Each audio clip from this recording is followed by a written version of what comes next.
Assalamualaikum warahmatullahi wabarakatuh. Salam Pramuka. Bagaimana kabarnya adik-adik? Kakak harap kabar adik-adik semua dalam keadaan yang sehat dan selalu dalam lindungannya. Ada pepatah yang mengatakan, tak kenal maka tak sayang. Maka dari itu, kakak akan memperkenalkan diri terlebih dahulu. Adik-adik, nama kakak adalah Yunita Setia Utami, mahasiswa magang 3 dari UKSW. Sebelum kita memulai kegiatan ekstrakurikuler pramuka pada hari ini, marilah kita berdoa terlebih dahulu. Doa dimulai. Berdoa selesai.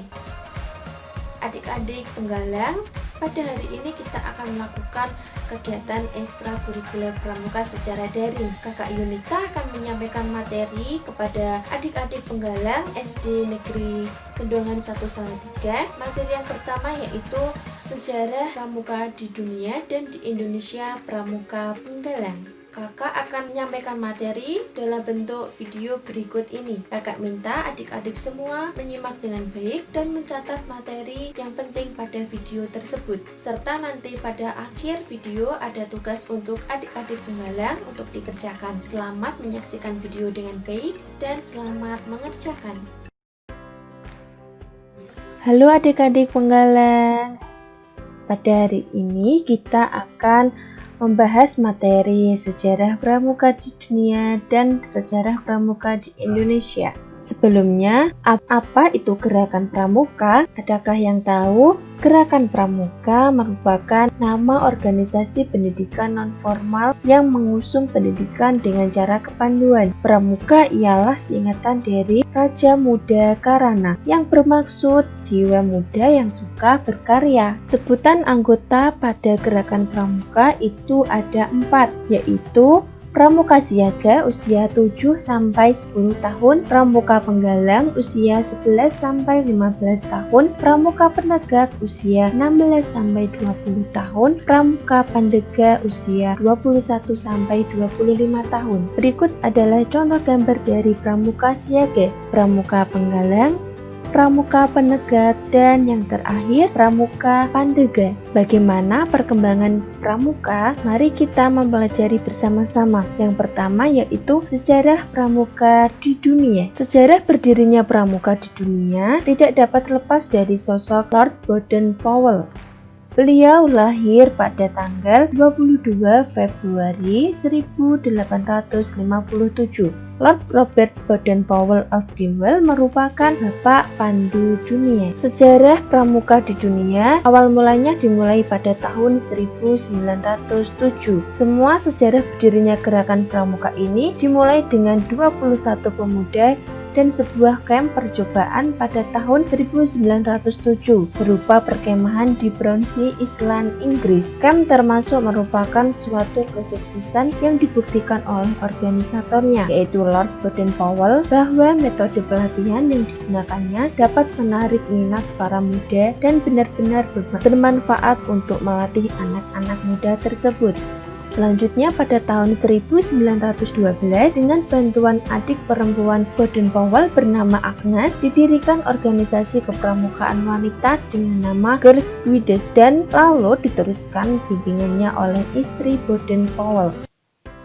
Pada tahun 1916 kemudian berdiri sekelompok pramuka usia siaga dengan nama CUB yang berarti anak serigala yang berpedoman kepada buku The Jungle Book karya Rudyard Kipling untuk kegiatannya.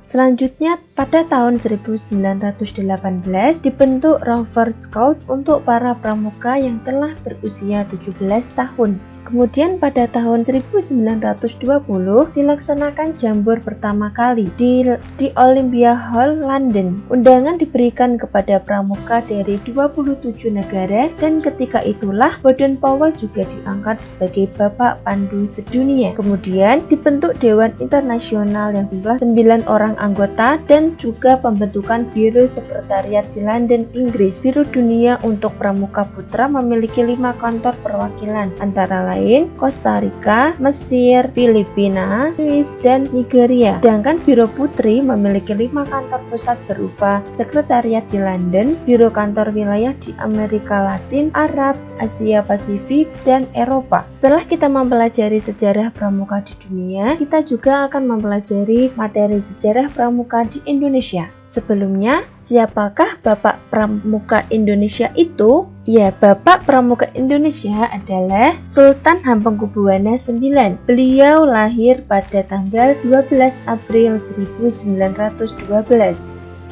Awal mulanya sejarah pramuka di Indonesia dimulai dari tahun 1945, tepatnya pada tanggal 28 Desember 1945 itu didirikan organisasi Pandu Rakyat Indonesia di Kota Solo. Organisasi ini ditetapkan sebagai wadah kepanduan di mana anggota kepanduan Indonesia bisa bernaung. Selanjutnya pada tahun 1961 terdapat sekitar 100 organisasi kepanduan di Indonesia yang terbagi menjadi 3 federasi organisasi, yaitu Persatuan Kepanduan Putri Indonesia, Ikatan Pandu Indonesia, dan Persatuan Putra Putri Indonesia. Kemudian pada tanggal 14 Agustus 1961, Gerakan Pramuka dikenalkan kepada masyarakat Indonesia dengan resmi. Oleh sebab itu, Hari Pramuka diperingati setiap tanggal 14 Agustus. Yang sudah dijelaskan tadi, kita sebagai bagian dari Indonesia diharapkan dapat lebih menghargai organisasi kepanduan dimanapun, karena organisasi tersebut memang dapat membentuk karakter setiap orang dan memberikan pengalaman. Selanjutnya,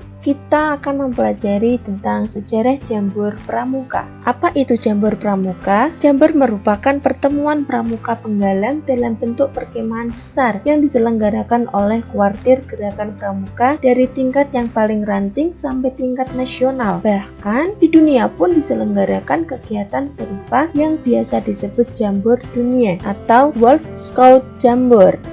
Jambor di dunia berkembang ketika diselenggarakan pada tahun 1920 di Inggris. Mulai dari itu sampai sekarang telah terselenggara 23 kali Jambor Dunia. Di Indonesia dikenal dengan nama Jambor Nasional atau Jamnas. Istilah ini disematkan pada pertemuan pramuka penggalang se-Indonesia dengan bentuk perkemahan besar yang diselenggarakan kuartir nasional atau Kuarnas. Jambor nasional dilaksanakan setiap 5 tahun sekali dengan peserta yang berasal dari seluruh kabupaten dan kota se-Indonesia. Ini merupakan contoh dari kegiatan Jambor Nasional Penggalang.